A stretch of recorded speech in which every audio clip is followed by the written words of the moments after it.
I am the night shift security guard at a large regional storage center. I've been doing this job for almost 5 years. The warehouse is vast, divided into 7 massive aisles, each crammed with shelves reaching several meters high.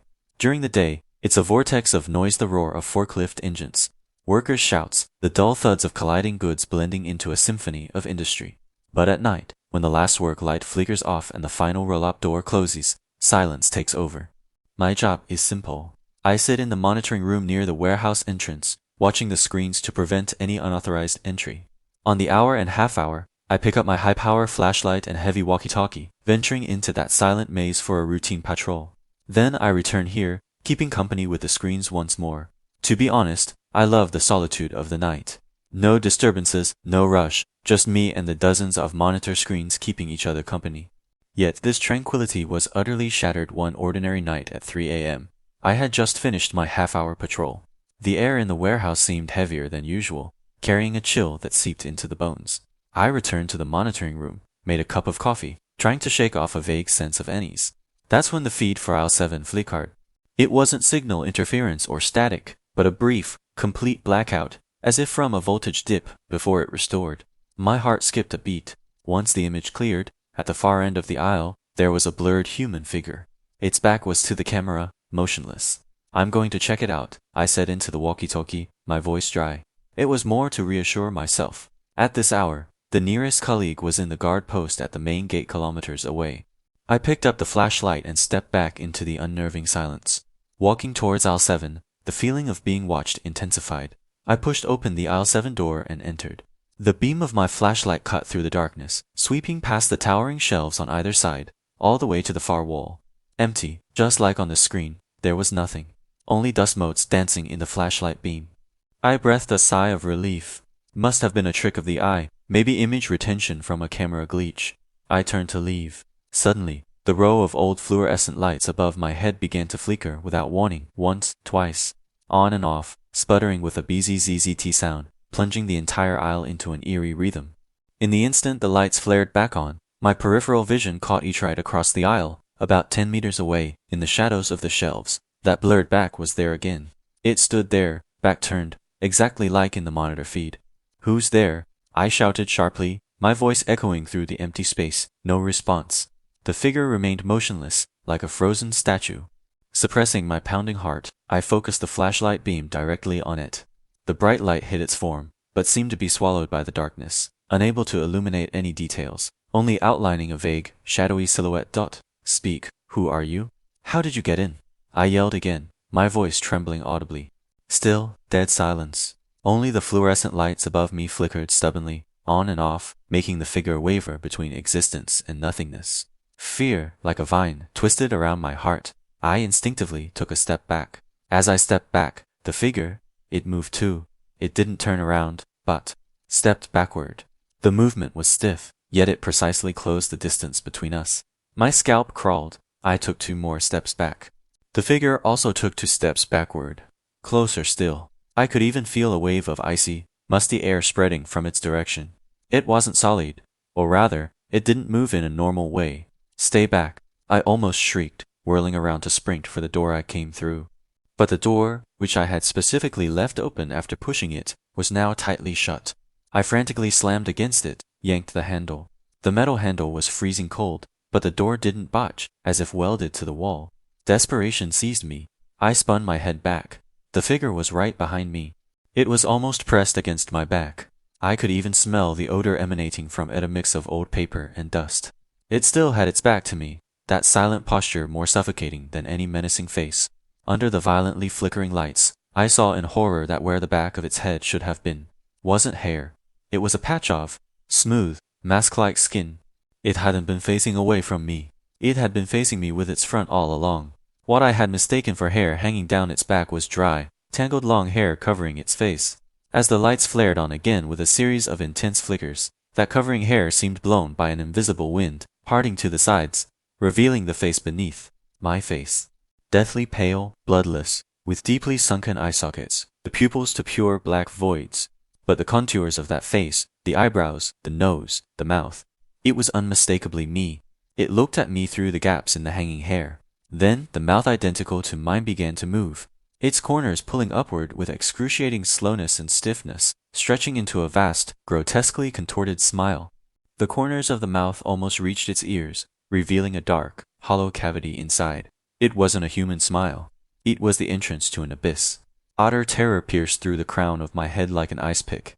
Everything went black. All sound and light receded. I lost consciousness completely. I don't know how long I was out. I woke up gradually. My head throbbed terribly, as if hit by a heavy object. I found myself lying on the cold concrete floor. Still in aisle 7, sunlight streamed in obliquely through the high ventilation windows, casting mottled patterns on the dusty floor. Morning. I struggled to sit up, my whole body aching. I scrambled towards the fire door that had been immovable last night, gripping the handle. It didn't move. Open up. Is anyone out there? Open the door. I beat my hands against the hard metal door, my voice hoarse from fear and desperation. Just then, through the small, dusty reinforced glass window in the door, I saw the scene outside. The main warehouse aisle was brightly lit. Day shift workers were already busy. Forklifts shuttled back and forth. People pushed carts quickly past, and in the distance, I could hear talking and laughter. Hope surged instantly. I pounded on the door even harder, screaming with all my might, "Hey, I'm in here. Open the door. Help me." A worker pushing an empty forklift was coming towards this direction, less than 5 meters from the door. I pounded frantically on the glass while waving my arms. He came closer, his gaze level ahead, seeming about to look towards this door. My heart leaped into my throat. But he walked straight past the door, without even pausing. He didn't even glance at the door, or at me behind the glass, as if this door, and I behind it, simply didn't exist. No, I slumped down, a chill deeper than what I felt facing the monster last night permeating my entire being. I refused to give up, pressing against the glass, staring intently outside. Whenever someone passed, I desperately shouted and waved. But it was no use, completely useless. They talked and laughed, they worked busily, their gazes occasionally swept past this door, but never focused, never lingered. My voice, my presence, seemed utterly erased from this world by an invisible force. I was like I was locked in a transparent, soundproof cage, watching the normally functioning world outside, so close, yet utterly unreachable. Time passed slowly. Despair, like the cold air gradually condensing in the aisle, consumed me bit by bit. I slid down with my back against the cold door, sitting on the floor, my gaze vacant, fixed on the pale wall at the end of the aisle lot. Last night, that monster with my face stood right there, maybe. It was once a guard trapped here, just like me. I looked up, towards the limited patch of free sky beyond the high ventilation windows. And why do I really have to wait until the next 3 a.m.? Wait until the next curious, or dutiful, night shift guard pushes open this door and walks into aisle 7, then I can exchange myself out. And until then, I'm trapped in this silent, forgotten aisle, waiting for that replacement who knows when will come. I work the night shift at a 24-hour convenience store. To call it a convenience store isn't quite right. It's a bit larger than the usual kind, more like a small supermarket on the city's outskirts. Late at night, it's mostly empty, except for the occasional overtime worker who rushes in to buy a coffee before hurrying on their way. I'd grown accustomed to working alone in the quiet. Until that incident, I thought I was the type who could handle the night shift, but looking back now, that confidence probably only existed because I hadn't truly faced anything unexplainable. I first heard that strange announcement last winter. The time was 2:06 a.m. I was behind the counter, sorting loose change, when the familiar yet jarring store announcement suddenly played. "Attention for customer safety. Please do not run." The voice came from the speakers in the ceiling, carrying the faint hiss of static typical of old equipment. But the store was empty. Only me, no customers, no colleagues. We do have pre-recorded announcements, like welcome and please proceed to the checkout, but I had never, ever heard this one. Attention for customer safety. Please do not run. For a moment, my only thought was, did the system glitch and play the wrong one on a timer? I walked to the staff computer in the back and opened the PA system's usage log. It shows the source, content, and whether an announcement was auto-triggered. I froze. The log displayed, source, microphone input, status, live speech, time, 2 hours 6 minutes and 14 seconds, which meant that sentence wasn't pre-recorded. Someone had said it. But the microphone was right next to me, hanging under the counter. My first reaction wasn't fear, but annoyance. I thought it was a prank, or a system malfunction. I even leaned close to the microphone, tapped it, checking for some delayed feedback. But it remained silent, inert as a dead thing. After that day, I buried the incident, didn't tell anyone. But the strange occurrences didn't stop. The second time happened a week later. Again, around 2 a.m. This was abnormal, as we had no automatic announcement scheduled for that hour. This time, the announcement was, "Please remain quiet." The tone was flat, the pace slightly slower than a normal announcement. It didn't sound like a customer or an employee. I looked up at the ceiling speaker and suddenly felt a sensation of being watched. I forced myself to stay calm and checked the system again. The logs still showed live speech. But the microphone was still hanging under the counter, untouched. I began to feel uneasy. But I could only tell myself it must be crosstalk on the line, or interference from a nearby store sharing the circuit. Even though, logically, that seemed almost impossible. The human brain instinctively seeks rational explanations, even flimsy ones. That's what I was doing. It wasn't until the third time that I realized something was truly wrong. That night, I was busier than usual, stocking shelves early for the upcoming holiday. I was in the aisle, bent over arranging drinks on the bottom shelf. Suddenly, the announcement played. "Please do not stand there." The voice wasn't loud, but felt like it was spoken right next to my ear. My body froze solid. In that moment, I was even afraid to look up. I didn't know why, but I felt if I looked up, I might see something I shouldn't. Steadying my breath, I forced myself back to the counter and opened the log. The result was the same. Source, microphone. Live speech, duration, 3 seconds. I stared at those 3 seconds of blank log entry. It felt like a mockery. An invisible person was speaking in our store, and the system treated it as normal input. That night, I couldn't sleep. The moment I closed my eyes, the echo of that broadcast would replay in my mind. I started dreading the night shift. The most terrifying incident happened at the end of March. I had been scheduled for an extra shift that day and was leaving at 4 a.m. The store was deathly quiet, only the intermittent hum of the refrigerator compresses breaking the silence. I was counting the last of the cash when the announcement played. This time it said, "Don't turn around." The voice was very low, yet so clear it felt whispered directly into my ear. A coldness washed over me, as if I'd been plunged into ice water. I stood ramrod straight, shoulders rigid, fingers trembling. The feeling wasn't quite a threat, more like a warning. But a warning against what? What was behind me? After a few seconds, I couldn't help it. I turned around. In that moment, I truly believed I would see a person standing there. But there was nothing. Just as I was about to sigh in relief, I noticed, in the smudged glass panel behind the counter, there were 3 figures. One was me, another stood beside me, and a small childlike shadow was crouched on the floor, as if playing with something. I stared. The woman in the glass wore casual clothes like me, but her posture, her expression, she wasn't anyone I knew. She stood to my left, very close, almost touching me. Her head was slightly tilted, neck stiff, eyes staring fixedly in the direction of the space outside the glass, which was exactly where I was standing. She was looking at me. The corners of her mouth were slightly upturned, as if smiling, but her eyes held no warmth at all. Beside her, the shadow of a child, maybe 3 or 4 years old, crouched, seemingly playing with dust in the floor tile cracks.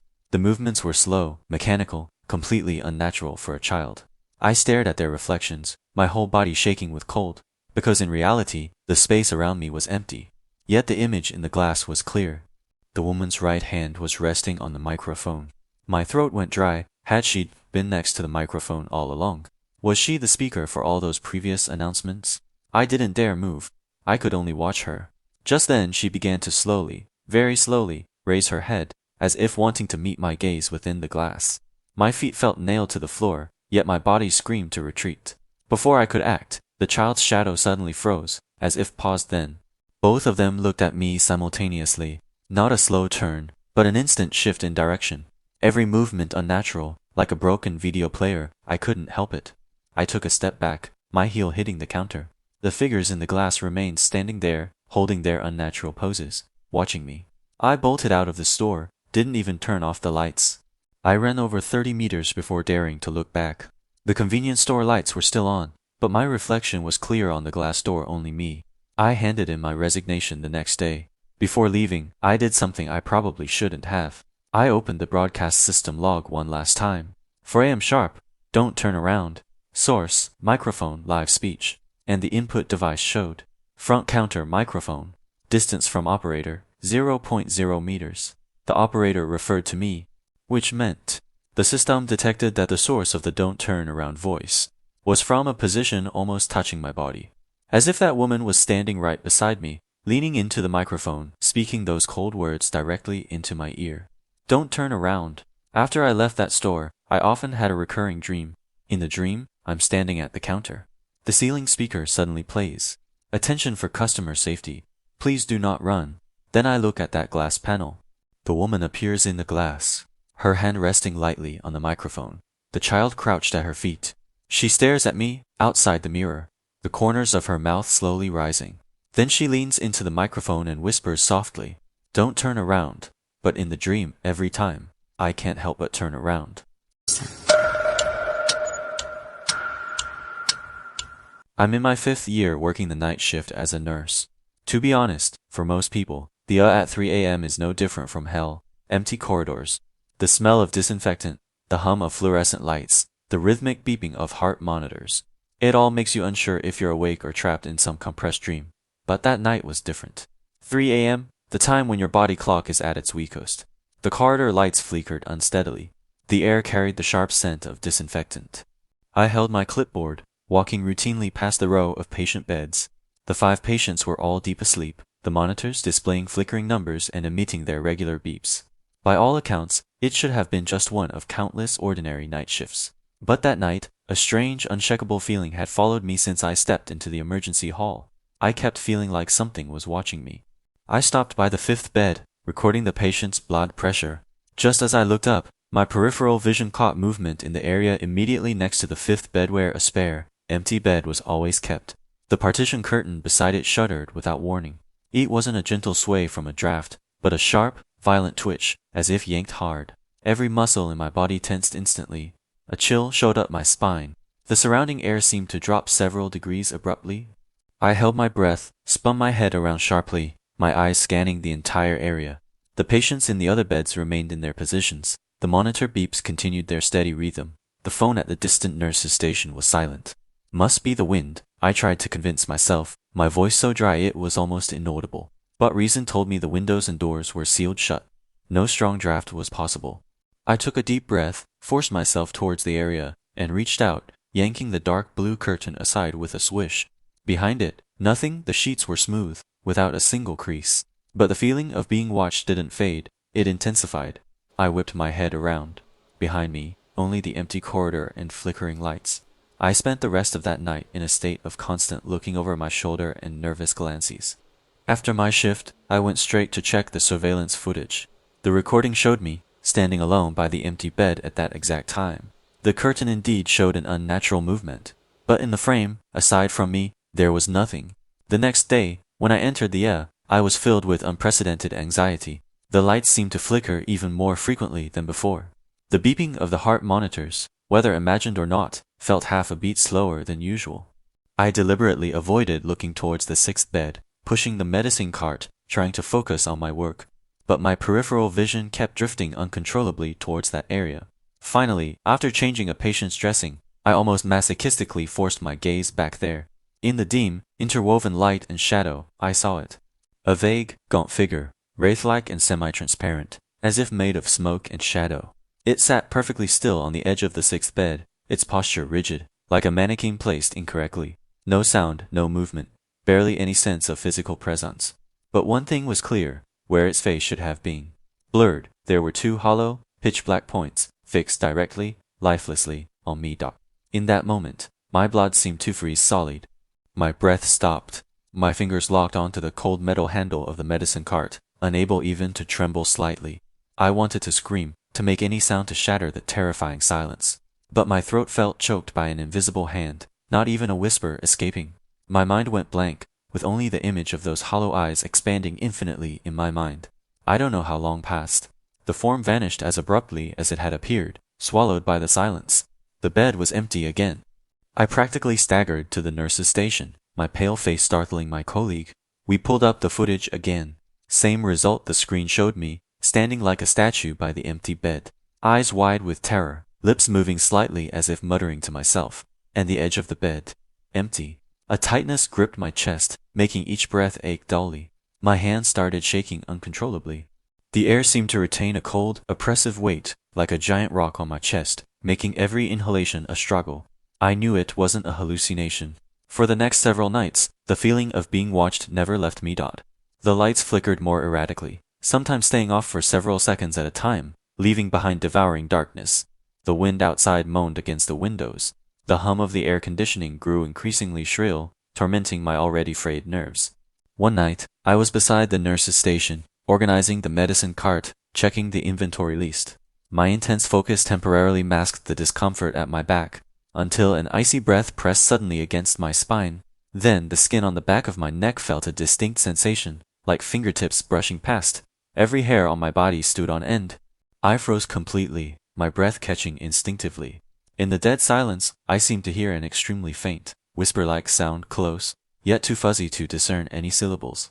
But that tiny noise instantly ignited all the fear in my chest. My heart hammered wildly, almost cracking my ribs. Mustering all my strength, I spun around. Behind me, no one. Only the empty corridor and the flickering lights. However, as I stood there unsettled, my gaze unintentionally swept over the polished metal surface of the medicine cabinet opposite. In the reflection, in that corner behind the sixth bed, the gaunt form was no longer seated. It stood motionless, clearer than it had ever been, maintaining that posture oriented toward me, its hollow gaze burning through the divide between the real and the reflected, and I was transfixed by it. I could no longer suppress it. A short, stifled grunt was forced from my throat. A suffocating feeling surged over me, like a cold hand not only gripping my heart but also strangling my breath. From that day on, every night became a drawn-out torture. The moment I stepped into the that icy sensation of being watched would arrive as scheduled. That corner became an unavoidable focal point of terror in my vision. But no one believed me. I grew afraid of going near that area. One night, a fierce wind howled outside. I was alone responsible for the rounds in the back section that night. I pushed the medicine cart. My eyes were drawn uncontrollably towards that direction.